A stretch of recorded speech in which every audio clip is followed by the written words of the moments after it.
Libertarianism misunderstands liberty because it misunderstands the individual. I want to look at the work of two luminaries of the Austrian School of Economics here, Ludwig von Mises and Murray Rothbard, whose work explicitly formulates this misunderstanding of what the individual is, because it reduces the human being to a mere self-interested agent. That's what this video will explore. Now, as a disclaimer, the label libertarian can mean different things, and I'm only critiquing one current thereof, albeit one of the more intellectually developed ones, being sympathetic to alternative versions. So we begin with two passages from Ludwig von Mises in his Human Action. Quote, "Social cooperation has nothing to do with personal love or with a general commandment to love one another. People do not cooperate under the division of labor because they love or should love one another. They cooperate because this best serves their own interests. Neither love nor charity nor any other sympathetic sentiments, but rightly understood, selfishness, is what originally impelled man to adjust himself to the requirements of society, to respect the rights and freedoms of his fellow men, and to substitute peaceful collaboration for enmity and conflict." End quote. Looking back at history's great civilizations, von Mises concludes their prosperity came about in spite of, or was actually restrained by, the state, community, family, morality as understood by religion, etc. Quote, "These civilizations have adopted, in some respects, bonds of hegemonic structure. The state, as an apparatus of compulsion and coercion, is by necessity a hegemonic organization. So is the family and its household community." End quote. The core philosophical assumption of the Austrian school thinker here is that collective prosperity comes about by having persons calculate their own individual interest, in which context they must conceive of themselves as having a clearly distinguishable interest apart from that of their family and community, where this individual interest ultimately is understood as economic, indeed monetary, accumulation. The human personality is therefore reduced to its ability to calculate monetary gain, the calculative faculty. It is no wonder then that von Mises finds himself at odds with the morality he reads in the gospel. From socialism, quote, "One thing, of course, is clear and no skillful interpretation can obscure it. Jesus' words are full of resentment against the rich, and the apostles are no meeker in this respect. This is a case in which the Redeemer's words bore evil seed," end quote. And he uses the term Redeemer ironically there. Followers of the Austrian school will often claim that the philosophy of von Mises does not assume what direction a free society should take. Economic freedom allows people to vote with their wallets, so to speak, on what products and services should be most represented in the market, should proliferate in society at large. By allowing people to freely decide on where to allocate their economic resources, the free market makes no claim to one good or service being morally better than any other. The so-called subjective theory of value, according to which the price of things depends on the subjective preferences of individuals, is elevated to a kind of ethical imperative of maintaining the market's neutrality. But the neutrality claimed for Mises is false. Even if his definition of subjective value is broad elsewhere, it has to be admitted that von Mises at least prefers forms of social cooperation based on, quote, selfishness as distinct from, in contrast to, quote, love, charity, sympathetic sentiment. He prefers individual selfishness as the force that should overtake other motivations in a free market, and crucially, he recommends it as part of his ideological project, also making the claim that it is such selfishness, again his word, that leads to prosperity and therefore to moral good. Of course, economic calculation in the pursuit of individual benefit can result in collective prosperity in certain contexts. It can accrue a net benefit for society, as Adam Smith argued in The Wealth of Nations and in the Theory of Moral Sentiments, but the question is one of proportion, of stretching this rather narrow mode of action beyond its proper, likewise narrow, bounds. At some point, humans are also called on to think about each other, to think about themselves not as isolated individuals, but in terms of what they are to others. That's a part of the human condition. The assumption is that the thriving of complex systems like society is entirely reducible to the thriving of its constituent individuals taken in isolation, kind of like Richard Dawkins's selfish gene theory, and that even within an individual, moral or higher order goods are entirely reducible to material economic good. So we have a very thorough reductionism here. In systems like those of von Mises, the individual only emerges into, quote, self-ownership through its calculative, rationalizing cognition, by conceiving of itself, that is, as a material accumulating agent. The individual's interests are conceived as theoretically pre-existing social interactions. Individuals are the constituent to which society reduces. To highlight the moral idiocy that can result from this, and I'm using strong language here, prominent representatives of this school of thought, like Benjamin Tucker and Murray Rothbard, who was more properly a member of the Austrian school, concluded from the above that because children have yet to develop the calculating faculty or self-awareness, and anyway, since parents are self-owning adults who cannot be compelled to take care of their children, child neglect to the point of starvation and the buying and selling of children ought to be legal, writes Rothbard in The Ethics of Liberty, quote, applying our theory to parents and children, a parent does not have the right to aggress against his child, but also should not have a legal obligation to feed, clothe, or educate his children, end quote. Rothbard adds that by allowing children to be bought and sold, we can more or less rest assured that the market will assign children to innocent parents. Quote, we must face the fact that the purely free society will have a flourishing free market in children. Superficially, this sounds monstrous and inhuman, but closer thought will reveal the superior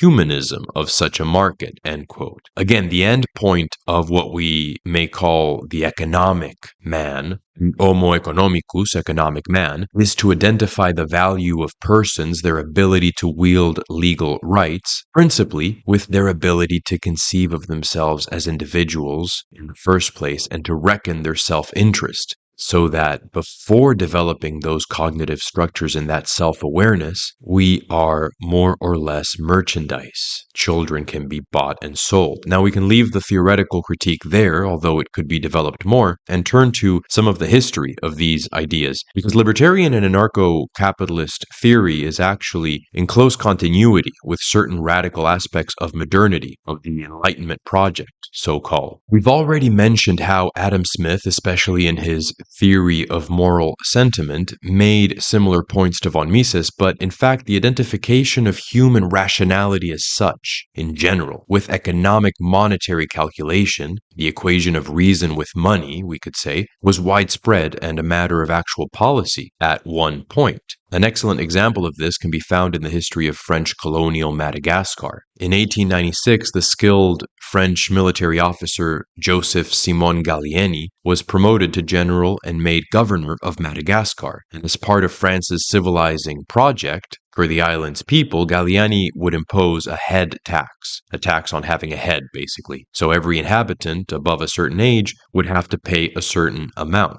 Now, because these people, especially the more rural or tribal, did not use French currency, this meant that they would have to get French coin from French soldiers and others stationed on the island. They would therefore have to come up with ways to be useful to these foreigners, make goods or lend services that someone would be willing to pay French currency for, and so be able to pay the tax. This meant stopping other activities, those valued by their own culture but not the holders of foreign currency. Activities whose value is local, symbolic, cultural, and irrelevant to a French soldier posted to Madagascar would need to be set aside. It also meant abandoning more informal or verbal systems or IOUs and favors among members of the community to instead keep exact track of one's economic activities. They would now have to consider activities as having a number attached to them, money that could be made from them, the potential monetary value they might yield. To pass from cultural and symbolic markets to calculating on the basis of a standard currency was considered by Galliani money and others, the very passage from barbarism to civilization. Civilization, or European Enlightenment reason, is calculation, is the individual's ability to accumulate money, to think in terms of the activity reducing to its monetary value. We can describe this as the transition from a society with markets that are integrated in a wider social structure, to a market society proper, a society determined by the market as a kind of pressing need, the need to pay taxes specifically. Now, I'm not saying libertarians would advocate something like the French policy in Madagascar, although Rothbard did support having a head tax under some circumstances. But the point is that the mentality von Mises and Rothbard articulate and advocate, the individual's economic self-interest unimpeded by institutions commanding some greater loyalty like the family, actually emerged historically, and it did so from the modern, centralized, Enlightenment post-French revolutionary state. This is an important contradiction. The anti-state discourse of the libertarian accompanies a psychology and anthropology that precisely emerges from the modern central state. Other aspects of Austrian school theory to do with how money emerged and functioned historically have actually been disproved by modern anthropology, but that would make for another video. Now, interestingly, being a creature of modernity in its materialistic sense, libertarianism, I want to argue, ends up sharing the same premises as its arch enemy, Marxism. It's really the mirror image of its rival ideology. The more aspects of life are made calculable, having a numerical value assigned to them, either by being brought into the market, as Austrian school theorists would want, or under the scrutiny of a central planner, as a communist would want, the more rationally life may be oriented towards good ends. We reduce the social to the economic. Other considerations like loyalty to family, unity, alternative moral goods are merely mystifying distortions of rationality as far as these ideologies are concerned. In Marx and Morality, Harry van der Linden writes the following concerning Marx's concept of revolution, quote, "Morality is not needed in order to transform the pursuit of self-interest into a pursuit that takes the interest of humanity as its guideline." Unquote. In other words, the worker's own self-interest should be enough to congeal an effective worker movement. Granted, Marx is ambiguous on this point, and he does sometimes appeal to moral indignation over the plight of the proletariat, but at least in theory, he grants that each worker pursuing his own self-interest is enough. The higher moral and deliberative faculties of the human person don't really ever need to be engaged. Man is animal and mere individual. Marx believed in historical forces impelled by worker self-interest, and von Mises believed in selfishness over sympathetic sentiment. Yes, they also referred to moral principles, but that's kind of an addendum to their ideology, an appendage that isn't really essential. They believed that human beings, individually and collectively, can do without abstract moral reasoning, abstract moral deliberation, and in fact should do so. These philosophies reduce us to a very poor, basic part of our humanity. Marx described a collective good in which individuals are finally free. Libertarianism claims its individual freedom will also produce collective prosperity. Both present themselves as the product of mutual reason, so that their project can be achieved without stimulating higher parts of the human spirit, without appealing to the human capacity for moral consideration. So this view impoverishes rather than empowers the individual it claims to champion. Von Mises's account of social cooperation fails to allow our personalities their full range of motivations, their full expressions in the world, because it excludes that mode of experience and action which does not stimulate what von Mises calls selfishness. Whatever doesn't stimulate selfishness is basically unnecessary and might get in the way. The traditional or pre-modern world view treats human flourishing, the idea of the good society, as something to be actively pursued, in contrast, actively sought after, rather than being arrived at through the inertia of individual material self-interest. And precisely not because what's good for the individual clashes with what's good for the group. No, it's rather because a focus on self-interest alone precisely impedes our true flourishing, even on the individual level. It cuts us off from higher order reasoning, from accessing collective and moral good consciously, on purpose, from the deeper waters of our own selves. There's something dehumanizing about the idea that a man should act only or mainly on the basis of mere individual and material considerations, and not be fully human by engaging the public sphere and questions of non-material moral good as well. Okay, thank you very much for watching. I hope that was interesting, and subscribe if you'd like to. Until next time.